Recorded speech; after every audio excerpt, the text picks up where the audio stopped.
So hello everyone, this is Kamod making this video और आप सभी का स्वागत है हमारे चैनल केडी कॉमर्स एकेडमी पे। आज हम पढ़ने वाले हैं बिजनेस स्टडीज का चैप्टर 5 ऑर्गेनाइजिंग। इसके पहले के 4 चैप्टर्स ऑलरेडी कंप्लीट कर दिए गए हैं, अपलोड कर दिए गए हैं। जाके सारी वीडियोस को देख लीजिए, सारी वन शॉट वीडियोस है। पहले वीडियोस को देखना है, फिर बुक को रीड करना है, केस स्टडी रीड करनी है। यही सही तरीका है। आप सोचो खाली वीडियोस देख लियो उससे हो जाएगा, ऐसे काम नहीं बनने वाला है। ठीक है। दूसरी बात, आज आपका इकोनॉमिक्स का एग्जाम था, कैसा लगा मुझे बताइएगा कमेंट करके। तो चलिए शुरू करते हैं हम चैप्टर 5 ऑर्गेनाइजिंग। ठीक है। ओके, सो ऑर्गेनाइजिंग का मीनिंग क्या होता है, पहले मैं ये डिस्कस करना है। तो एक सिंपल सा एग्जांपल, फॉर एग्जांपल जैसे कि आप सुबह सुबह उठे हैं और आपका पूरा घर मैस अप हो रखा है, और सबका हो रखा होता है, कोई अनोखी बात नहीं है इसमें। तो अब मुझे बताइए, आपको पता लगा कि ना आपके घर पे रिलेटिव्स आने वाले हैं और खासकर बुआ आने वाली है जो हमेशा कमियां निकालती हैं। तो उस केस में क्या करोगे? अब पता लगा बुआ बस स्टैंड पहुंच चुकी है, सिर्फ 5 मिनट में घर पे आने वाली है। तो उस टाइम आपका सबसे पहला टास्क क्या रहेगा?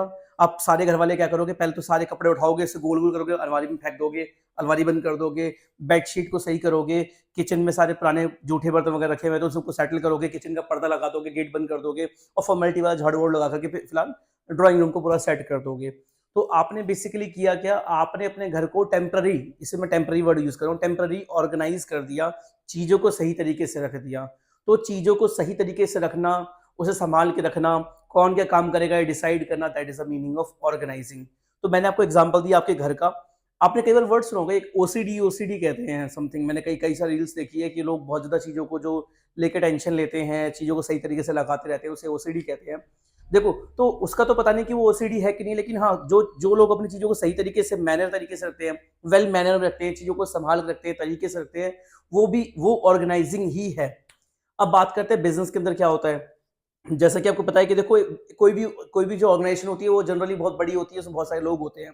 तो बहुत सारे लोगों को आपस में कैसे डील किया जाए, कौन कौन सा डिपार्टमेंट देखेगा, कौन किसको रिपोर्ट करेगा, किसकी क्या अथॉरिटी है, क्या किसकी रिस्पॉन्सिबिलिटी है, कौन किसके अंडर काम करेगा, कौन किसके अंडर काम करेगा, इस हायरार्की को सेट करना, इसी को हम कहते हैं ऑर्गेनाइजिंग। जैसे एक सिंपल सा एग्जांपल, किसी का टारगेट होगा, जैसे फॉर एग्जांपल मेरा टारगेट है परमानेंट प्रोफेसर बनना, ऑन फुल ग्रेड प्रोफेसर बनना।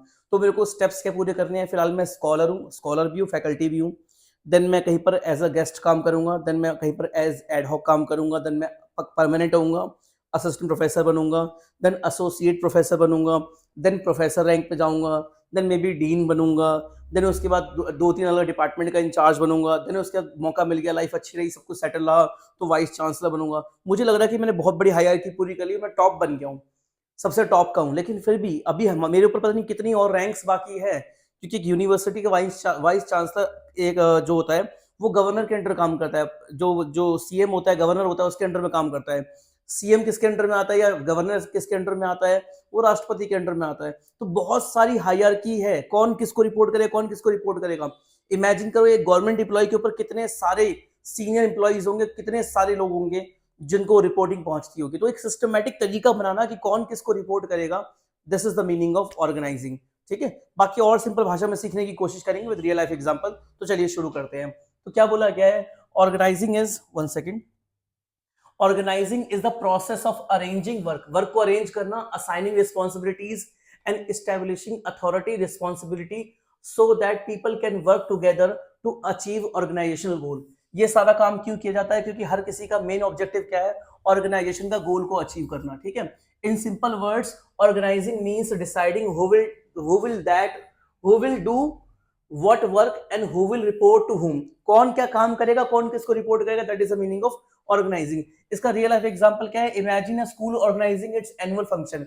आपके स्कूल में एक एनुअल फंक्शन हो रहा है, क्या सिर्फ एक ही काम होगा? नहीं, बहुत सारे काम होंगे, बहुत सारे, जैसे इनविटेशन प्रिंट करना, स्टेज को डेकोरेट करना, एंकरिंग करना, स्टूडेंट्स की परफॉर्मेंस, फूड अरेंजमेंट। तो क्या या प्रिंसिपल जिसने ये डिसाइड किया कि हम एनुअल डे बनाएंगे फॉर एग्जांपल 15 तारीख को, 16 तारीख को, तो क्या वो खुद सारे काम कर लेगा? नहीं, पॉसिबल ही नहीं है। तो प्रिंसिपल क्या करेगा?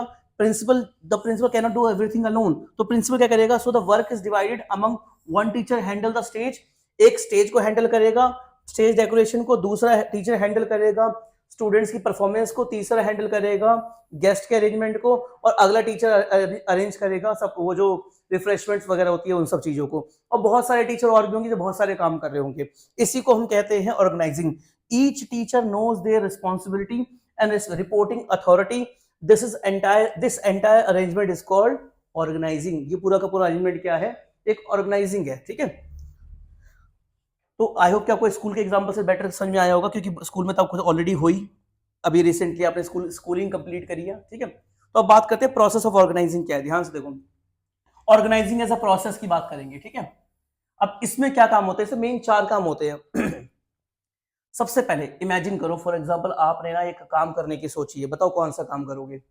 जब मैंने अपने खुद के स्टूडेंट से पूछा, ऑफलाइन वालों से, कह रहे सर पैसा अगर होगा ना तो सबसे पहले तो ठेका खोल लेंगे, दारू की दुकान खोल लेंगे, ठेका, ठीक है, वाइन शॉप। तो फॉर एग्जाम्पल आपने एक वाइन शॉप खोल ली। अब मुझे बताओ वाइन शॉप कौन चला रहा है। फॉर एग्जाम्पल आप चला रहे हो, आपका नाम क्या है, आपका नाम है अंकित, ठीक है। अब वाइन शॉप चलाने के लिए क्या, ये बताओ मेरे को, कितने डिपार्टमेंट होने चाहिए उसके अंदर में। तो सबसे पहले हम क्या कर रहे हैं, हम आइडेंटिफिकेशन डिवीजन ऑफ वर्क। पहले तो हम ये देख रहे हैं कि किस काम कितने टुकड़ों में बटेगा और कौन कौन करेगा, ठीक है। तो अब क्या है कि पहले हमें आइडेंटिफाई करना है, यहाँ पे आइडेंटिफिकेशन करें कि कितने डिपार्टमेंट बनेंगे। तो आप मुझे बताओ वाइन शॉप के अंदर में, चाहे अगर वाइन शॉप बहुत अजीब लग रहा है, अरे वाइन शॉप कंटिन्यू करते हैं, क्यों अजीब लग रहा है, सबको पसंद है भाई, ठीक है। तो वाइन शॉप के अंदर कितने डिपार्टमेंट होने चाहिए। देखो क्या क्या मेन, पहले पहचानो कि क्या क्या काम होते हैं। सबसे पहला काम होता है वाइन शॉप के अंदर में परचेज करना, ठीक है। तो हमें एक डिपार्टमेंट चाहिए, परचेज डिपार्टमेंट। दूसरा सेल्स डिपार्टमेंट, जो सामान बेचेगा, तो एक और हो गया सेल्स डिपार्टमेंट। तीसरा, बहुत सारे लोगों को हायर किया जाएगा, उनको तनख्वाह दी जाएगी, जॉब से निकाला भी जाएगा, तो एक चाहिए हमें ह्यूमन रिसोर्स डिपार्टमेंट, एचआरडी। उसके बाद में हमें एक मार्केटिंग टीम भी चाहिए। देखो हम बड़े साइज की वाइन शॉप की बात कर रहे हैं, जो गुड़गांव में बड़े बड़े ठेके नहीं होते, उनकी बात कर रहे हैं। तो एक मार्केटिंग टीम भी चाहिए, तो एक मार्केटिंग डिपार्टमेंट होना चाहिए। फिर एक और, पैसे को कौन हैंडल करेगा, एक फाइनेंस टीम भी चाहिए, फाइनेंस टीम, ठीक है। तो इस तरीके से हमने आइडेंटिफाई कर लिया कि भाई इतने डिपार्टमेंट होने चाहिए, इसे बोलते हैं identification of division of work. फिर ग्रुपिंग जॉब्स और डिपार्टमेंटलाइजेशन, यहां पर हमने सोचा, देखो ये हिंदी ठीक नहीं है लेकिन मान लो हमने यहाँ पर सोचा और यहाँ पर डिपार्टमेंट बनाया। डिपार्टमेंट बनाने को कहते हैं डिपार्टमेंटलाइजेशन, में डिपार्टमेंट बना करके तैयार कर दिए। अब असाइनमेंट ऑफ ड्यूटीज, अब जो शॉप चला रहा है वो कौन है, अंकित। अंकित हटा के यहाँ पर रख देते हैं एक और स्टूडेंट हमारा, बहुत ही नटखट वाला, इसका नाम है आयुष, ठीक है। आयुष ने क्या किया, परचेज पे रख दिया अंश को। कौन सा परचेज डिपार्टमेंट कौन संभालेगा, अंश संभालेगा। सेल्स कौन संभालेगा, सेल्स हमारी एक और बहुत अच्छी स्टूडेंट है सुनीता, वो संभालेगी। ह्यूमन रिसोर्स कौन संभालेगा, हमारी एक स्टूडेंट है, उसका नाम है वंशिका। ये सारे 12th वाले हैं, 12th का बैच शुरू हो चुका है ऑलरेडी। तो वंशिका संभालेगी ह्यूमन रिसोर्स डिपार्टमेंट। मार्केटिंग कौन संभालेगी, इस यहाँ पर एक और स्टूडेंट है हर्षिता। फाइनेंस कौन संभालेगा, हमारे एक और स्टूडेंट है भूमि, भूमि फाइनेंस संभालेगी। तो हमने क्या किया, डिपार्टमेंट बनाए और उनको ड्यूटीज असाइन कर दी, भैया देखो आपका काम ये है, आपका काम ये है, आपका काम ये है, आपका काम ये है। उसके बाद इस्टेब्लिशिंग रिपोर्टिंग रिलेशनशिप, भाई अंशु किसको रिपोर्ट करेगा, जाहिर सी बात है आयुष को। सुनीता किसको रिपोर्ट करेगी, आयुष को। वंशिका किसको रिपोर्ट करेगी, आयुष को। हर्षिता किसे रिपोर्ट करेगी, आयुष को। भूमि किसे रिपोर्ट करेगी, आयुष को। अब एक और एग्जांपल बोलोगे सर ये तो बहुत कॉमन सी बात है, बताने वाली क्या जरूरत थी। मैं आपको बताता हूँ ऑर्गेनाइजिंग में क्या होता है, ध्यान सुनो। अब हमारा एक और डिपार्टमेंट है हाउस कीपिंग डिपार्टमेंट, जिसका काम है सिर्फ पोछा वोछा लगाना, डस्टिंग करना, कपड़े वपड़े लगाना। डस्टिंग करना मतलब कपड़ा लगा के धूल हटाना। अब मुझे आप सारे बताओ, क्या डस्टिंग के लिए अलग से एक मैनेजर हायर करना, फिर उसके अंदर सुपरवाइजर हायर करना, फिर उसके अंदर 10 वर्कर को हायर करना, ये जरूरी है क्या। भाई मानता हूँ शोरूम है, लेकिन इतना बड़ा भी शोरूम नहीं है कि 500 लोगों का डिपार्टमेंट है फॉर एग्जाम्पल। इतना बड़ा डिपार्टमेंट तो नहीं है, 500 लोगों की जरूरत तो नहीं है। मुश्किल से कितने लोग चाहिए, अगर मान लो एक 500 गज की भी शॉप है तो मुझे लगता है बहुत 4 क्लीनिंग वाले बंदे चाहिए और एक उनका सुपरवाइजर चाहिए, लेकिन मैनेजर की जरूरत नहीं है। हाउस कीपिंग के लिए अलग से मैनेजर की जरूरत नहीं है। तो हमने क्या किया, हमने बोला देखो ऐसा है, ह्यूमन रिसोर्स वाले को बोला कि आप इसके नीचे को सब डिपार्टमेंट बना दिया, हाउस कीपिंग। क्या बना दिया, हाउस कीपिंग। हाउस कीपिंग के अंदर हमने रख दिया और बढ़िया, एक और बच्चा कौन है हमारा, एक और बच्चा है फेवरेट, हमने रख दिया यहाँ पर अंकित को। अंकित को हाउस कीपिंग का मैनेजर बना दिया, क्योंकि अंकित जो है बहुत बड़ा डिपार्टमेंट नहीं चला रहा, बहुत छोटा सा डिपार्टमेंट है हाउस कीपिंग का।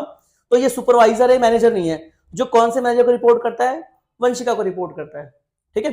तो अब इस तरीके से हम डिसाइड किया कि अंकित रिपोर्ट करेगा वंशिका को, वंशिका रिपोर्ट करेगी आयुष को। अगर आयुष ने देखा कि शॉप में, शोरूम में कहीं पर गंदगी है, तो आयुष किसको बोलेगा, वंशिका को बोलेगा। वंशिका किसको बोलेगी, अंकित को बोलेगी, राइट। तो इसे क्या बोलते हैं, एस्टैब्लिशिंग रिपोर्टिंग रिलेशनशिप्स। कौन किसको रिपोर्ट करेगा, इसका रिलेशनशिप्स को स्टैब्लिश करना, ठीक है। तो आई होप कि आपको प्रोसेस पता लग गया होगा कि बेसिकली क्या होता है। आगे चलते हैं नेक्स्ट स्लाइड पे। Okay, so next, importance and objectives of organizing. भाई ऑर्गेनाइजिंग करने की इंपॉर्टेंस और उसके ऑब्जेक्टिव क्या है, फायदे क्या है, बेनिफिट क्या है। इससे सबसे पहले अवॉइड होता है डुप्लीकेशन ऑफ वर्क। हमने पहले डिसाइड कर लिया कि हाउसकीपिंग कौन करेगा, भाई हाउसकीपिंग अंकित करेगा, राइट। तो डुप्लीकेट दो बंदों की जरूरत नहीं है, या क्या दो बंदे लग करके एक ही काम करे, डुप्लीकेशन ऑफ वर्क नहीं होगा क्योंकि हमने पहले ही डिसाइड कर लिया है, राइट। डेवलपमेंट ऑफ पर्सनल कहते हैं हम एम्प्लॉइज को।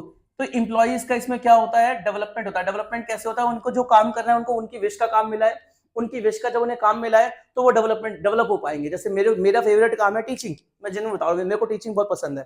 तो अगर मेरे को टीचिंग का टास्क मिलेगा मेरी यूनिवर्सिटी में, तो मेरा अच्छा लगेगा मेरे को, मैं और डेवलप हो पाऊंगा। लेकिन टीचिंग के अलावा मान लो मुझे कुछ और काम दे दे, मान लो बाई चांस, तो मुझे तो उसमें इंटरेस्ट नहीं है, मेरा तो डेवलपमेंट पर्सन हुआ नहीं ना, मैं उस काम को सही तरीके से करूंगा। अपने इंटरेस्ट का काम होना चाहिए ना। अगला क्या है, वेल डिजाइन जॉब्स। इसमें जॉब्स को हम वेल डिजाइन करते हैं, उनके रोल्स की क्लैरिटी देते हैं, उनको काम बताते हैं उनको क्या काम करना है, ठीक है।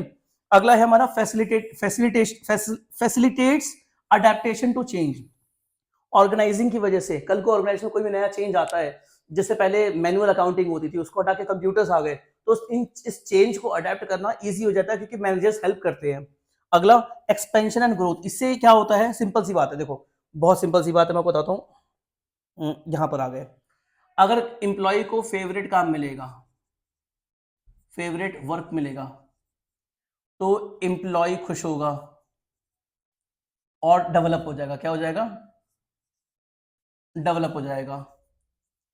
एम्प्लॉय का बेनिफिट होगा क्योंकि अच्छा काम करेगा, उससे इंसेंटिव मिलेगा, और एम्प्लॉय का बेनिफिट होगा तो ऑर्गेनाइजेशन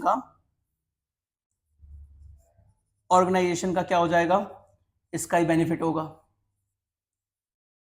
तो अच्छा फेवरेट काम मिला, एम्प्लॉय खुश, एम्प्लॉय का बेनिफिट तो ऑर्गेनाइजेशन का बेनिफिट, सबका भला, राइट। समझ गए, हमने एम्प्लॉय का फेवरेट काम दिया, वो खुश होकर काम कर रहा है, ज्यादा काम कर रहा है, उसका भला हो रहा है, हमारा भला हो रहा है। सिंपल सी बात है, सिंपल सा प्रोसेस है। तो वही बात यहां बताई जा रही है, ठीक है। तो इससे क्या होगा, expansion and growth of the organization, इससे हमारी ऑर्गेनाइजेशन आगे बढ़ेगी, ठीक है। नेक्स्ट पे चलते हैं हम लोग। नेक्स्ट हमारा अभी कुछ पॉइंट्स और बाकी हैं। ओके, बेटर कोऑर्डिनेशन कैसे, better coordination and effective administration. मैंने कोऑर्डिनेशन बताया था ना, कौन क्या काम करेगा पहले ही डिसाइड करना। और एडमिनिस्ट्रेशन क्या होता है, हमारे मैनेजमेंट से ऊपर की टर्म होती है एडमिनिस्ट्रेशन, यानी जो लोग मिलकर मैनेजमेंट कहते हैं उनकी टीम को कहते हैं एडमिनिस्ट्रेशन। तो हमारा एडमिनिस्ट्रेशन मैनेजमेंट ऑटोमेटिक अच्छा हो जाएगा जब हम पहले ही डिसाइड कर लेंगे किसको क्या काम देना है और वो इंसान वही काम कर रहा है। Next, specialization, benefit of specialization. किसी का उसका फेवरेट काम मिलेगा तो स्पेशलाइज, किसी को जो काम दिया जाएगा उसकी स्पेशलाइजेशन के हिसाब से दिया जाएगा, उसकी नीड के हिसाब से दिया जाएगा, इसे बोलते हैं बेनिफिट ऑफ स्पेशलाइजेशन। वो काम अच्छा करेगा। Clarification of authority and power, ये पता लग जाएगा किसका क्या काम है। सॉरी फॉर दिस डिस्टर्बेंस अगर हुआ है तो 1 सेकेंड। ओके, सो पहले clarification of authority and power, पहले ही क्लैरिफाई हो जाएगा किसका क्या काम है, किसकी क्या अथॉरिटी, किसकी क्या रिस्पॉन्सिबिलिटी, किसकी कितनी पावर है। क्लैरिफिकेशन ऑफ वर्किंग रिलेशनशिप, कौन क्या काम करेगा ये पहले ही डिसाइड हो जाएगा, राइट। चलिए नेक्स्ट स्लाइड पे चलते हैं हम लोग। नेक्स्ट है ऑर्गेनाइजेशन स्ट्रक्चर, बहुत इंपॉर्टेंट टॉपिक है, गारंटीड क्वेश्चन आता है। दो टाइप के स्ट्रक्चर होते हैं आपके सिलेबस में, फंक्शनल, डिविजनल, वैसे तो बहुत सारे होते हैं लेकिन आपके सिलेबस में दो ही है। तो ये स्ट्रक्चर क्या होता है, ऑर्गेनाइजेशन स्ट्रक्चर सिंपल सी बात है, देख लो, देखो मान लो कि एक गाड़ी बनाने वाली कंपनी है, तो गाड़ी बनाने वाली कंपनी क्या करेगी कि एक ऊपर सीईओ होगा, इसके नीचे बोर्ड ऑफ डायरेक्टर्स होंगे, नहीं सीईओ होगा, इसके नीचे जनरल मैनेजर होगा, उसके नीचे बहुत सारे डिपार्टमेंट हो गए, कौन कौन से, purchase, manufacturing, sales, marketing, HR, finance, ठीक है। तो इसे बोलते हैं फंक्शनल स्ट्रक्चर। क्या बोलते हैं इसे, फंक्शनल स्ट्रक्चर। क्यों फंक्शनल, क्योंकि ये सिंगल लाइन प्रोडक्ट है। क्या ये सिंगल प्रोडक्ट है, ये कंपनी क्या करती है, एक ही प्रोडक्ट बनाती है, एक ही जैसा प्रोडक्ट बनाती है, ठीक है।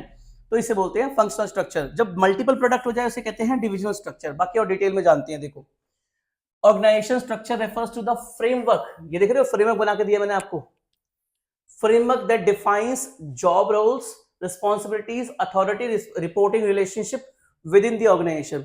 एक ऑर्गेनाइजेशन के अंदर किसका क्या काम है, किसकी कितनी अथॉरिटी है, कौन किसको रिपोर्ट करेगा, किसकी क्या रिस्पॉन्सिबिलिटी है, जो डिसाइड करता है, जो फ्रेमवर्क, उसी को हम कहते हैं organization structure. It shows how tasks are divided and coordinated. ये बताता है कि काम कैसे डिवाइड किया गया, कैसे कोऑर्डिनेट किया गया, किसको क्या काम दिया गया। दो तरीके के मेन स्ट्रक्चर होते हैं, फंक्शनल एंड डिविजनल। फंक्शनल का एग्जांपल मैंने आपको दे दिया, बाकी नेक्स्ट स्लाइड चलते हैं। मैंने इसका छोटा सा डायग्राम निकाला है चैट जीपीटी से, देखो आप सभी के सामने में। Okay, functional structure meaning in a functional structure employees are group based on similar function, जिनका एक ही काम है। एक गाड़ी बनाने वाली कंपनी है, एक ही काम है और सिमिलर एक्टिविटीज जो गाड़ी बनाने का काम करती हैं। डिपार्टमेंट्स फॉर एग्जांपल क्या है इसका, डिपार्टमेंट जिसमें होगा production, marketing, finance, human resource etcetera. जैसे गाड़ी बनाने वाली कंपनी है, एक इसका प्रोडक्शन डिपार्टमेंट है, प्रोडक्शन मैनेजर है, एक मार्केटिंग मैनेजर है, एक फाइनेंस मैनेजर है, एक एचआर मैनेजर है। ये चार डिपार्टमेंट है जो चारों किसको रिपोर्ट करते हैं, जी सीईओ को रिपोर्ट करते हैं। ठीक है, इसे हम सिंगल प्रोडक्ट ऑर्गेनाइजेशन भी कहते हैं। ठीक है, नेक्स्ट चलते हैं। पहले हम इस पे जानेंगे, ये हमने पढ़ लिया फंक्शनल, पहले डिविजनल जानेंगे, फिर दोनों के मेरिट डिमेरिट की बात करेंगे। ठीक है, तो इसके रियल लाइफ, हाँ इसका पहले रियल लाइफ एग्जांपल देख लेते हैं। रियल लाइफ एग्जांपल क्या है, 1 सेकेंड, हाँ इसका रियल लाइफ एग्जांपल क्या है, देखो सारे बच्चे एक बार। इन अ कार मैन्युफैक्चरिंग कंपनी है, गाड़ी बनाने वाली कंपनी है। प्रोडक्शन डिपार्टमेंट गाड़ियां बनाएगा, मार्केटिंग डिपार्टमेंट गाड़ियां बेचेगा, फाइनेंस डिपार्टमेंट पैसे का अरेंज करेगा, और हर डिपार्टमेंट की परफॉर्मेंस जो है स्पेशलाइज है, सिर्फ उस गाड़ी को लेकर जुड़ी हुई है। हर डिपार्टमेंट खाली गाड़ी की ही बात कर रहा है। ठीक है, अब चलते हैं डिविजनल की तरफ। इसके मेरिट डिमेरिट बाद में बात करेंगे, ये बाद में बात करेंगे इसकी। पहले चलो डिविजनल स्ट्रक्चर क्या होता है। देखो डिविजनल स्ट्रक्चर में सीधी सीधी बात क्या है, एक देखो एक सिंपल सा एग्जांपल देता हूं मैं आपको। ये बुक का एग्जांपल है, देखो एक ऑर्गेनाइजेशन है, let's say ABC limited. ABC limited ने क्या कर रखा है, और इसको चलाने वाले जो सीईओ है उनका नाम है मिस्टर कृष्णा। कृष्णा ने क्या किया, इनकी दो मेन प्रोडक्ट बनते हैं, एक प्लास्टिक वाला है, प्लास्टिक डिपार्टमेंट, एक है मेटल डिपार्टमेंट। ये प्लास्टिक के बर्तन बनाते हैं, मेटल के बर्तन बनाते हैं। प्लास्टिक वाला डिपार्टमेंट देख रहा है परवीन, परवीन ही नाम है उसका, परवीन है, परवीन बीन। दूसरा है आदित्य।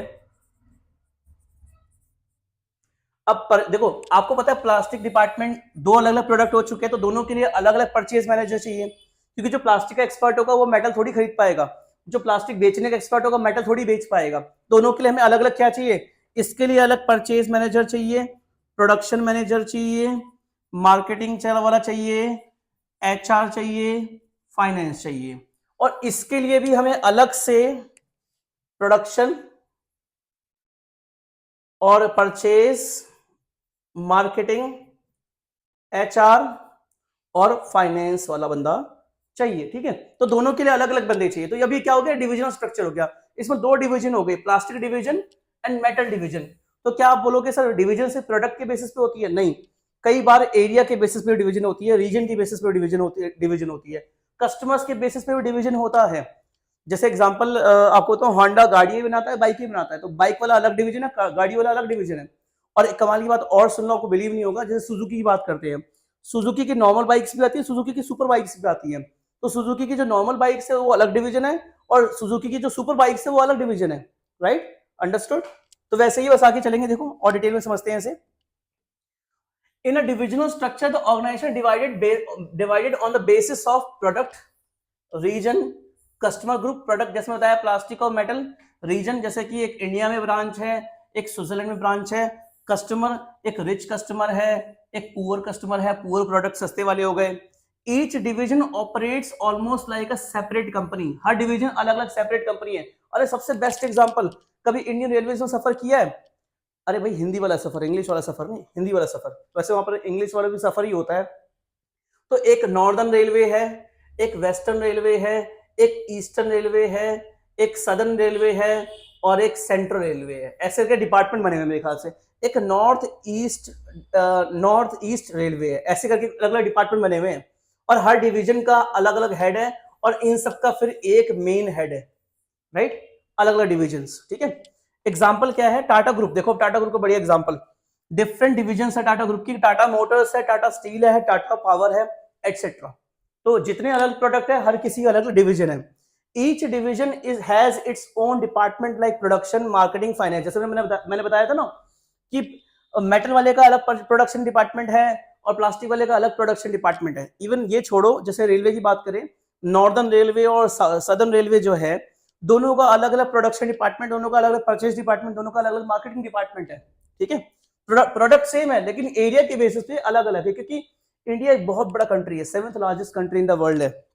तो यहाँ पर इतनी बड़ी रेलवे कोई एक डिवीजन चला ले पॉसिबल नहीं है, इसलिए अलग अलग डिविजन बना रखी है, उन सभी डिवीजन पे एक मेन अफसर होता है। ठीक है, और उसके ऊपर कौन होता है? रेल मंत्री होता है, उसके ऊपर कौन होता है? कैबिनेट होती है, उसके ऊपर कौन होता है? प्रधानमंत्री, उसके ऊपर कौन होता है? राष्ट्रपति। तो कहीं पर भी किसी चीज की एंड नहीं है। अगर हाँ राष्ट्रपति बन गए हो तो हाँ फिर सबसे ऊपर आप हो। वो बात अलग है कि इंडिया में राष्ट्रपति बनने का कोई फायदा नहीं है, क्योंकि वो पपेट की तरह, कठपुतली की तरह काम करता है। ठीक है, चलो आगे चलते हैं। अब इसका एग्जाम्पल देखते हैं। देखो डिवीजन स्ट्रक्चर डायग्राम है, यहां पर डिवीजन दो बेसिस पे किया गया है, on the basis of product. ये वाला प्रोडक्ट के बेसिस पर है और ये वाला रीजन के बेसिस पर है। अब आप देख सकते हो सारे के सारे बच्चे, मैं यहाँ पर थोड़ा सा कलर चेंज कर दूं, कलर हाँ येलो ठीक रहेगा। यहाँ पर डिवीजन स्ट्रक्चर की बात की गई है। देखो यहाँ पर क्या है, वाइस प्रेसिडेंट मेडिकल का, बायोसाइंस का, क्लिनिकल का। एक मेन सीईओ है, यानी एक मेन प्रेसिडेंट है। क्या है? एक मेन प्रेसिडेंट है, इसके नीचे 3 वाइस प्रेसिडेंट है, मेडिकल का, बायोसाइंस का, क्लिनिकल का, और इसके अंदर एनेस्थीशियन, हाइपोडर्मिक इन्फ्यूजन, और इसके नीचे labware, cell biology, immunology, इसके अंदर वैक्यूटेनर, डायग्नोस्टिक, कंसल्टिंग, अलग अलग डिपार्टमेंट है। ठीक है, अब यहाँ पर देखो ये रीजन के बेसिस पे, यहाँ पर तो देखो प्रोडक्ट ही अलग अलग हो गया, यहाँ प्रोडक्ट सेम है लेकिन फिर भी रीजन यानी एरिया के बेसिस पे अलग अलग डिपार्टमेंट बन रखे हैं। जैसे मेन प्रेसिडेंट है, एक यूएस वाला अलग वाइस प्रेसिडेंट है, एक यूरोप वाला अलग वाइस प्रेसिडेंट है, और सबके देखो डिपार्टमेंट सेम है, प्रोडक्ट सेम है, लेकिन फिर डिपार्टमेंट क्या है? Department, sorry for this disturbance. ठीक है, इसका डिपार्टमेंट क्या है? Accounting, marketing, operation, HR. तो डिपार्टमेंट्स आप देख सकते हो सेम है, लेकिन क्योंकि रीजन अलग अलग है इसलिए अलग अलग बट रखे हैं। ठीक है, ये हो गया डिविजनल स्ट्रक्चर, मल्टीपल प्रोडक्ट या मल्टीपल रीजन। ठीक है, किसी बेसिस पर हो सकता है। तो नेक्स्ट स्लाइड चलते हैं हम लोग। मेरिट डिमेरिट एक साथ बात करेंगे। पहले आते हैं मेरिट डिमेरिट के, किस वाले पे? फंक्शनल स्ट्रक्चर के मेरिट डिमेरिट की बात करेंगे। देखो सारे बच्चे, पहला merit product separation, product specialization हो जाता है, ये सॉरी प्रमोट्स स्पेशलाइजेशन। ये सिर्फ एक ही प्रोडक्ट पे काम करे तो स्पेशलिस्ट हो जाते हैं, इससे एफिशिएंसी बढ़ती है। सिंप्लीफाइड ट्रेनिंग प्रोसेस होता है, क्योंकि खाली गाड़ी बनानी है तो एक ही तरीके की ट्रेनिंग देने की जरूरत है, अलग प्रोडक्ट नहीं है। एनहांस प्रोफेशनल एक्सपर्टीज, इससे हमारी एक्सपर्टीज बढ़ती है, जिस बंदे को काम मिलता है वो और एक्सपर्ट होता जाता है। लेकिन इसमें कुछ डीमेरिट भी है। डिपार्टमेंट में बिकम आइसोलेटेड, डिपार्टमेंट अलग अलग हो सकते हैं, कोऑर्डिनेशन बहुत डिफिकल्ट हो जाता है, और डिसीजन में बिकम स्लो, क्योंकि एक ही बंदे को डिसीजन लेना है तो डिसीजन थोड़ा सा स्लो हो जाता है। ठीक है, वही हम बात करें अगर डिविजनल स्ट्रक्चर के मेरिट डिमेरिट की बात करेंगे। यहाँ पर कुछ मेरिट डिमेरिट है। Better focus on special product, specific product, faster decision making, क्योंकि देखो मेटल वाला बंदा जो मेटल का डिसीजन लेगा, प्लास्टिक वाला प्लास्टिक का डिसीजन लेगा, तो थोड़ी फास्ट डिसीजन मेकिंग हो जाती है। इंप्रूव अकाउंटेबिलिटी, यानी जवाबदेही आसान हो जाती है। अकाउंटेबिलिटी जवाबदेही को कहते हैं, इसका मीनिंग क्या होता है आगे बताऊंगा, या फिर भी सिंपल जान लो। सिंपल सी बात, देखो मैं बीबीए पढ़ाता हूँ, अब मेरी क्लास में कुछ डिस्टर्बेंस होगा, बच्चे कुछ परेशानी करेंगे, कुछ भी ऐसा मिस हैपनिंग होगी या कुछ भी प्रॉब्लम हो जाएगी, तो आंसरेबल कौन होगा? मैं आंसरेबल हूँ, क्योंकि सीनियर तो आके मेरे से पूछेंगे जी आप क्लास में थे, आपने क्यों नहीं ध्यान दिया, आपके रहते ऐसा कैसा काम हो गया। तो आंसरेबिलिटी को कहते हैं अकाउंटेबिलिटी, कौन जवाब देगा इसका कि ऐसा हुआ है। ठीक है, फैसिलिटेट्स बिजनेस एक्सपेंशन, बिजनेस को बढ़ाना बहुत आसान होता है इसके, और इसके फंक्शनल कुछ डीमेरिट है। डुप्लीकेशन ऑफ रिसोर्सेस, देखो दो अलग अलग डिवीजन है, दोनों जगह अकाउंट्स डिपार्टमेंट अलग अलग है, तो डुप्लीकेशन ऑफ रिसोर्सेस हो गया। हायर ऑपरेशनल कॉस्ट, क्योंकि अलग अलग डिवीजन तो ऑपरेशनल कॉस्ट बहुत हाई होगी। Possible of conflict between the divisions, दो डिवीजन है आपस में लड़ रहे हैं, पॉसिबल है, हाँ होता है। जैसे एग्जांपल, एक मान लो नॉर्दर्न डिवीजन है, नॉर्दर्न डिवीजन में क्या होता है कि नॉर्थ से साउथ की तरफ बहुत ज्यादा लोग ट्रेवल करते हैं, तो नॉर्थ से एक ट्रेन चली फॉर एग्जांपल बिहार से तमिलनाडु के लिए, तो सारी टिकट्स कहाँ पे किए? बिहार में। किसके अंडर में आ गए? नॉर्दर्न डिवीजन में। ट्रेन पहुंची का सदर्न डिवीजन में, मेंटेनेंस कौन कर रहा है? सदर्न वाले कर रहे हैं। तो ऐसा कॉन्फ्लिक्ट कभी कभी हो जाता है। ठीक है, एक एग्जांपल दिया है, मतलब मैं नहीं कह रहा सर रियल में होता होगा, जस्ट एन एग्जांपल। ठीक है, बात करते हैं types of organization, formal versus informal. अब देखो फॉर्मल इनफॉर्मल क्या होता है, सुनो ध्यान सुनो। मैंने भी टी शर्ट पहनी है, फॉर्मल है इनफॉर्मल है? जी इनफॉर्मल है। तो क्लोथ्स क्या फॉर्मल इनफॉर्मल होते हैं? हाँ जी होते हैं। क्या बातें करने का तरीका, डिस्कशन, फॉर्मल इनफॉर्मल होता है, हाँ जी होता है। शूज फॉर्मल इनफॉर्मल होते हैं, हाँ जी होता है। बिहेवियर फॉर्मल इनफॉर्मल, हाँ जी होता है। तो जैसे अरे आपने अभी तो लिखा है इंग्लिश के पेपर में लेटर फॉर्मल इनफॉर्मल होता है कि नहीं होता है, हाँ होता है। वैसे ही ऑर्गेनाइजेशन भी, sorry for this disturbance again, ठीक है। तो वैसे ऑर्गेनाइजेशन भी एक फॉर्मल होती है और एक इनफॉर्मल होती है। ऑर्गेनाइजेशन के दो तरीके के टाइप होते हैं, फॉर्मल ऑर्गेनाइजेशन और इनफॉर्मल ऑर्गेनाइजेशन। ध्यान सुनना, ठीक है। तो जैसे फॉर्मल, अब बात करेंगे फॉर्मल ऑर्गेनाइजेशन क्या होती है। भाई फॉर्मल ऑर्गेनाइजेशन कुछ नहीं, जिसमें बहुत स्ट्रिक्ट रूल्स एंड रेगुलेशंस होती हैं, जानबूझ के बनाई गई होती है, उसे फॉर्मल ऑर्गेनाइजेशन कहते हैं। जैसे फॉर एग्जांपल आपका school. Formal organization the official structure of authority and responsibility deliberately created, और ये जानबूझ से क्रिएट की जाती है बाय मैनेजमेंट। फॉर्मल ऑर्गेनाइजेशन अपने आप ही जादू से नहीं बन जाती।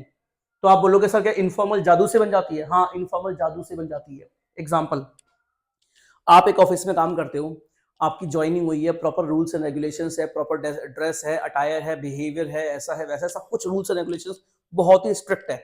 मेल किसको करना है, किसको सीसी मार्क करना है, किसको भेजना है, सब कुछ स्ट्रिक्ट है। ये जानबूझ के बनाई गई ऑर्गेनाइजेशन है, इसका मोटिव है प्रॉफिट कमाना, स्ट्रिक्ट रूल्स एंड रेगुलेशंस है, बहुत सारे नियम कानून फॉलो करने पड़ते हैं, फॉर्मल ड्रेस है, सब कुछ है। But once in a break when you go outside या ऑर्गेनाइजेशन के अंदर में, जैसे आप कैंटीन के अंदर जाते हो, आप बैठे हो, आपके सामने एक और बंदा बैठा हुआ है, वो कह रहा है hello new joinee, hi hello, हाँ जी हाय हेलो, इससे मिलो ये मेरा फ्रेंड है, इससे मिलो ये मेरी फ्रेंड है। अब 4 लोगों का ग्रुप बन गया, आपको अच्छा लगा बात करके, आप अगले दिन दोबारा आए लंच पे, फिर दोबारा आए, फिर दोबारा आए। अब यहाँ पर क्या आपने जानबूझ के दोस्ती करी है क्या? नहीं। क्या उसने जानबूझ के करी कि आप पैसे वाले हो, आपको टारगेट करते हैं, अमीर आदमी से दोस्ती कर लेते हैं? ऐसा तो नहीं है। ये अपने आप ही हो जाती है। और उस ऑर्गेनाइजेशन का उस 4 लोगों में क्या डिस्कशन हो रहा है, उस ऑर्गेनाइजेशन में क्या डिस्कशन हो रहा है? देखो 4 लोग मिल गए, ऑर्गेनाइजेशन बन गई है, इनफॉर्मल है। उसमें हो क्या रहा है, बुराइयां हो रही है, चुगली हो रही है। तुझे पता है इस मैडम का इस सर के साथ, इस सर का इस मैडम के साथ, इसका इसके साथ चल रहा है, ये चल रहा है, वो चल रहा है, अरे पार्टी करने चल रहे हैं, अरे गोवा चलते हैं, गोवा जाने वाला ट्रिप बना रहे हैं, व्हाट्सएप पे ग्रुप बना रहे हैं, उसमें लिस्ट शेयर कर रहे हैं, ये करेंगे वो करेंगे, ऐसा करेंगे वैसा करेंगे। तो ये क्या है, ये एक इनफॉर्मल ऑर्गेनाइजेशन जो ऑटोमेटिक बन जाती है। कोई स्ट्रिक्ट रूल्स एंड रेगुलेशंस नहीं है, कोई सीनियर नहीं है, कोई जूनियर नहीं है, अपने आप बन जाती है। इसे कहते हैं इनफॉर्मल। और आपका स्कूल, कोई ऑफिस क्या है, फॉर्मल ऑर्गेनाइजेशन है। ठीक है, चलो बात करते हैं। It is documented and plan. जो फॉर्मल ऑर्गेनाइजेशन होती है, इसका प्रॉपर डॉक्यूमेंट बनता है और एक प्रॉपर प्लान होती है, सारे रूल्स रेगुलेशंस लिखे होते हैं। इसका ऑब्जेक्टिव होता है ऑर्गेनाइजेशन के गोल को अचीव करना, डिसिप्लिन बनाए रखना, एंश्योर स्मूथ कोऑर्डिनेशन हो। For example any official place से स्कूल, ऑफिस एक्सेट्रा। ठीक है, ये क्या होगी, फॉर्मल ऑर्गेनाइजेशन। अब बात करते हैं इनफॉर्मल की। अब देखो इनफॉर्मल, जैसे कि मैंने बताया, अपने आप क्रिएट हो जाती है। पहले इनफॉर्मल ऑर्गेनाइजेशन मीनिंग पढ़ते हैं, इनफॉर्मल पे आ जाओ। हाँ ये रहा, देखो social relationship that develops naturally. देखो मैंने कहा ना अपने आप, नेचुरली, जादू से बनती है। Among employees in the work place, ये एग्जांपल है। एक वर्क प्लेस के अंदर एम्प्लॉइज ने जब खुद बना लिए, वो क्या है, इनफॉर्मल ऑर्गेनाइजेशन है, अपने आप बन गई, अपने आप दोस्ती यारी हो गई है। ठीक है, it is not created by management, management ने जानबूझ के क्रिएट नहीं करी है, अपने आप बन गई है। For example employees forming friendship groups during the lunch break. मैंने बताया लंच ब्रेक में एम्प्लॉइज के आपस में बातचीत हो गई। और ये मेरा एग्जांपल है, रामलीला कमेटी। अब बोलोगे सर रामलीला कमेटी तो बहुत बड़ा संगठन होता है। अरे बड़े वाली की बात नहीं कर रहे, छोटे वाली बात कर रहे हैं। ये अपने आप कैसे बन जाती है, आपको बचपन में याद होगा, हर गली के अंदर ना रामलीला मनाई जाती थी, या फिर जन्माष्टमी मनाई जाती थी। जन्माष्टमी सबसे अच्छा एग्जाम्पल है। आप देखते हैं कि बगल वाली गली वाले तैयारी कर रहे हैं, पर्चियां काट रहे हैं, जन्माष्टमी मना रहे हैं। आपने बोला हम भी जन्माष्टमी मनाएंगे, और जो जोश में आपने 4 लड़के इकट्ठे किए और जन्माष्टमी की पर्ची छपवाई और काटना शुरू करी, अपनी गली के लोगों से चंदा लिया और जन्माष्टमी मनाना शुरू कर दिया। ये क्या है, ये इनफॉर्मल ऑर्गेनाइजेशन है। अब हुआ क्या, एक छोटा सा एग्जांपल, मान लो कि आपने ये खुद ऑर्गेनाइजेशन, वैसे तो कहेंगे काइंड ऑफ क्रिएट करिए, लेकिन वैसा कुछ नहीं है ना, कोई प्रॉफिट कमाना पर्पस तो नहीं है। अब आपने क्या किया, आपने विजय को बोला, आपके अंदर आपका दोस्त है, विजय है, संजय है, अंकित है, अंश है, ये चारों पर्ची काटने निकले। अब क्या हुआ, शाम को अंकित पर्ची काट करके आया, लेकिन अंकित ने मुश्किल से 10 पर्चियां काटी और 100 रुपए का चंदा, 200 रुपए का चंदा इकट्ठा किया। अब आपने अंकित को सुनाना शुरू कर दिया, अबे तूने इतनी कम पर्ची कैसे काटी है, तेरे थप्पड़ मारूंगा, ये है वो है। चाहे आपने सुनाया, तेरे बस की नहीं है, ये नहीं है वो नहीं है। अंकित ने कहा ये पकड़ पर्ची, आपके मुंह पे फेंक के मारी, ये पकड़ पेन मुंह पे फेंक के मारा, 2 थप्पड़ भी मारे। बोले तेरे बाप का नौकर लग रहा हूँ क्या, क्या मुझे तनख्वाह मिल रही है क्या इसमें? नहीं मिल रही ना, पर्ची काटने वाले को तनख्वाह तो नहीं मिल रही है। वो तो एक सोशल वर्क का काम है, किसी की हेल्प के लिए कर दे रहे हैं बस। ऐसा उसमें कोई टारगेट तो है नहीं, कोई जॉब तो है नहीं, कितनी सेल होनी चाहिए। तो वो है इनफॉर्मल ऑर्गेनाइजेशन, वहां पर स्ट्रिक्ट रूल्स एंड रेगुलेशंस नहीं चल पाएंगे। इवन कोई सीनियर कोई जूनियर नहीं है। आप ये सोचो कि मैं चौड़ा हो जाऊंगा, मैं 2 को दबा दूंगा, ऐसा पॉसिबल नहीं है। आप उन्हें तनख्वाह नहीं पे कर रहे हो। हाँ, कोई बहुत बड़ी रामलीला कमेटी बन रखी है जिसमें इलेक्शन हुआ है, प्रेसिडेंट वाइस प्रेसिडेंट सबका सिलेक्शन हुआ है, कैशियर का सिलेक्शन हुआ है, उनको तनख्वाह मिल रही है, उनके अंदर एम्प्लॉइज है, वो बात अलग है। लेकिन एक आपने गली में एक जन्माष्टमी मनाने के लिए कमेटी बनाई है और उसमें 10, 12, 50 मेंबर है, आप उसको किसी पे रात चलाओगे, पॉसिबल नहीं, क्योंकि किसी को तनख्वाह नहीं मिल रही। अंडरस्टूड, क्लियर है? तो इसके ऑब्जेक्टिव्स क्या होते हैं इनफॉर्मल के? Fulfil social need for relaxation, दिमाग के आराम के लिए, fulfilment of non monetary needs. यहाँ पर जो मैंने कहा रामलीला बनाने के किसी को पैसे नहीं मिल रहे हैं, नॉन मॉनेटरी नीड्स पूरी हो रही हैं, वो पता लगे उसको बेईमानी क्या होती है आपको अच्छी तरीके से पता है। कोई रामलीला हो चाहे कुछ भी हो कोई कुछ नहीं बोलेगा, चुप रहो, भगवान का धर्म का मामला है।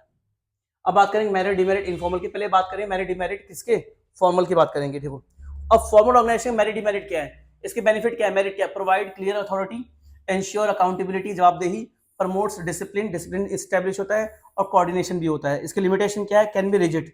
भाई फॉर्मल ऑर्गेनाइजेशन के अंदर आप प्रिंसिपल को बोलोगे आप टीचर बन जाओ, टीचर को बोलोगे प्रिंसिपल बन जाओ, मिनट के अंदर ये पॉसिबल थोड़ी ना है। जो डेजिग्नेशन है सो है, ठीक है। लेकिन रामलीला कमेटी में क्या है, अगर प्रेसिडेंट परेशान है बोलेगा भाई मैं नहीं काट रहा पर्ची, मैं नहीं किसी की टेंशन है, मैं जा रहा हूँ, तो वो चले जाएगा, कोई भी उसकी जगह ले लेगा, ठीक है। कम्युनिकेशन में बिकम स्लो। यहाँ पर फॉर्मल ऑर्गेनाइजेशन में कम्युनिकेशन बहुत स्लो होता है, क्योंकि मेल पे लिखना पड़ता है, बोल के काम नहीं बनता, मेल पे लिखना पड़ता है, सबको सीसी मार्क करना पड़ता है, ठीक है। प्रॉपर चेन फॉलो करनी पड़ती है, मैं बताया था ना, स्केलर चेन फॉलो करनी पड़ती है, चैप्टर 2 जाके देखो वीडियो को। लेस फ्लेक्सिबिलिटी, ये बिल्कुल भी फ्लेक्सिबल नहीं होते। बात करेंगे नेक्स्ट वाले की, इनफॉर्मल के मेरिट डिमेरिट की बात करेंगे। देखो सारे बच्चे एक बार, इसके बेनिफिट्स क्या है? इंप्रूव कम्युनिकेशन, क्योंकि चुगलखोरी होती है तो कम्युनिकेशन बहुत स्मूथली इजीली हो जाता है। Provide emotional support, boost team spirit, helps in faster information flow. कोई भी जानकारी अगर चुगलखोरी तेजी से पहुंचानी है तो इनफॉर्मल कम्युनिकेशन यूज करना चाहिए, इनफॉर्मल ऑर्गेनाइजेशन यूज करनी चाहिए। चुगलखोरी बहुत तेजी से हर जगह तक पहुंच जाती है। आप देखा ना, कुछ हादसा होता है, कुछ बात हो जाती है, तो वो बात वर्ड ऑफ माउथ के थ्रू कितनी तेजी से फ्लो करती है। कहते हैं bad information passes faster than good information, वाला डायलॉग, ठीक है। इसके लिमिटेशन क्या है? मे स्प्रेड रूमर्स, इसमें अफवाह फैलने का बहुत चांसेस होते हैं। Can resist organizational change, organizational change, जो ऑर्गेनाइजेशन को बदलाव हो रहा है, नए कंप्यूटर्स आ रहे हैं, नया सिस्टम आ रहा है, तो उसकी चुगलखोरी कहाँ होगी? इनफॉर्मल पार्ट में होगी, लंच में, कैंटीन में जाकर बैठ के चुगलखोरी होगी, और वहां जाके लोग ग्रुप बना लेंगे, बोलेंगे हमें चेंज एक्सेप्ट नहीं, आकर के हल्ला कर देंगे, ठीक है। मे क्रिएट ग्रुप कॉन्फ्लिक्ट्स, इसमें ग्रुप में कॉन्फ्लिक्ट, आपस में लोगों में कॉन्फ्लिक्ट, झगड़ा वगड़ा अक्सर हो जाता है, क्योंकि चुगलखोरी के लिए बनी है ना, इसीलिए। क्या हो गया इसको, हाँ चलो नेक्स्ट पे चलते हैं। बस हमारा delegation of authority, responsibility and accountability last topic रह गया है। देखो इसका मीनिंग क्या है, सिंपल सी बात भाषा में सुनो। पहले डेलीगेशन का मतलब क्या है? डेलीगेशन का मतलब होता है एक प्रोसेस जिसमें हम किसी चीज को एक जगह से दूसरी जगह पहुंचाते हैं, डेलीगेशन, ठीक है।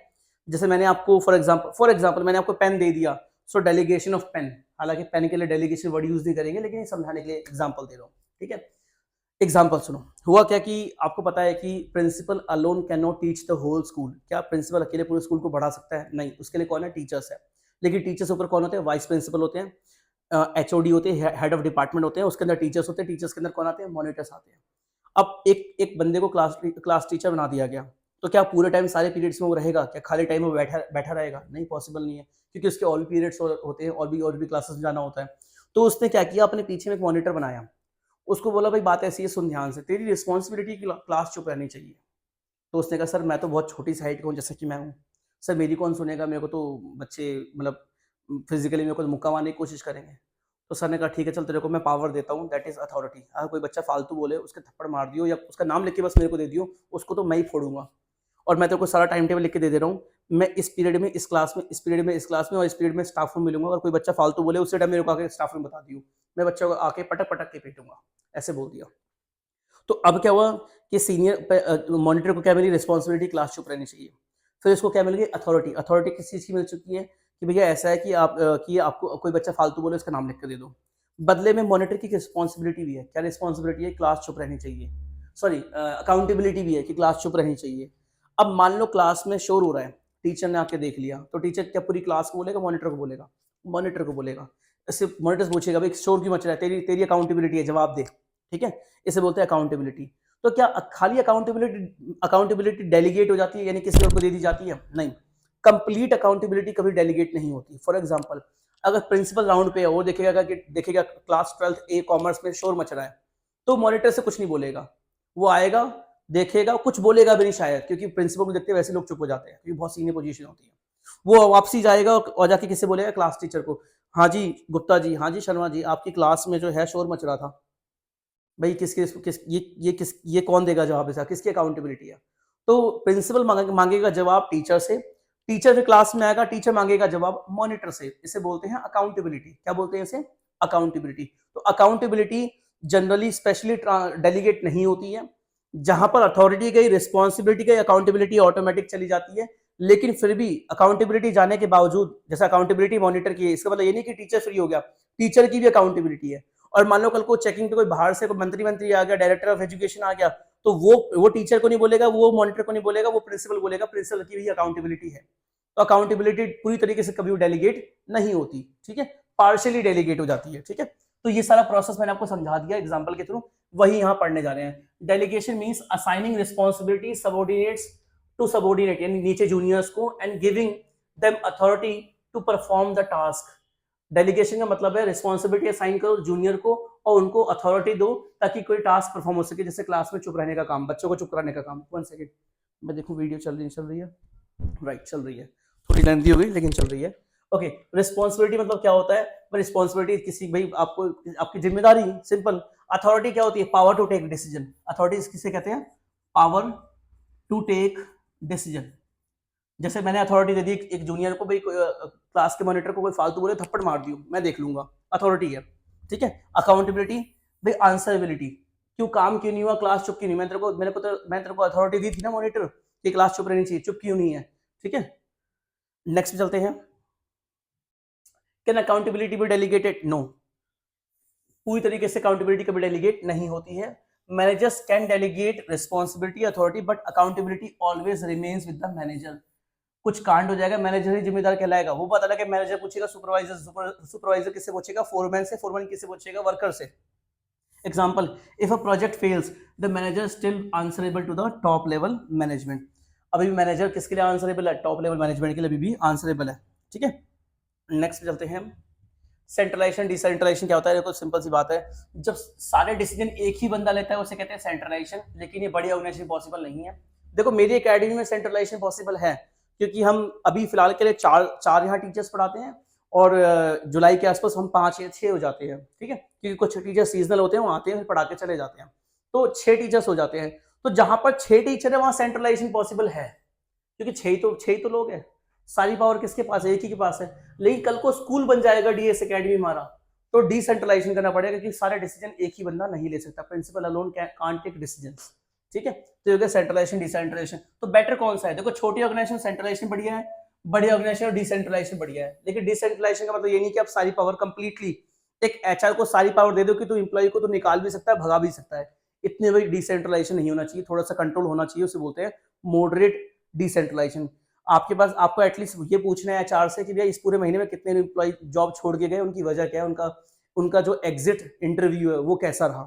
एग्जिट इंटरव्यू का मतलब होता है जब कोई एम्प्लॉय ऑर्गेनाइजेशन छोड़ के जा रहा होता है, तो उससे पूछते हैं भाई क्यों जा रहे हो, क्या समस्या है, कोई फीडबैक देना चाहते हैं, उसे बोलते हैं एग्जिट इंटरव्यू, ठीक है। तो बस आज के लिए इतना ही था, बाकी इसका स्क्रीनशॉट ले लो। Decentralization versus delegation versus decentralisation.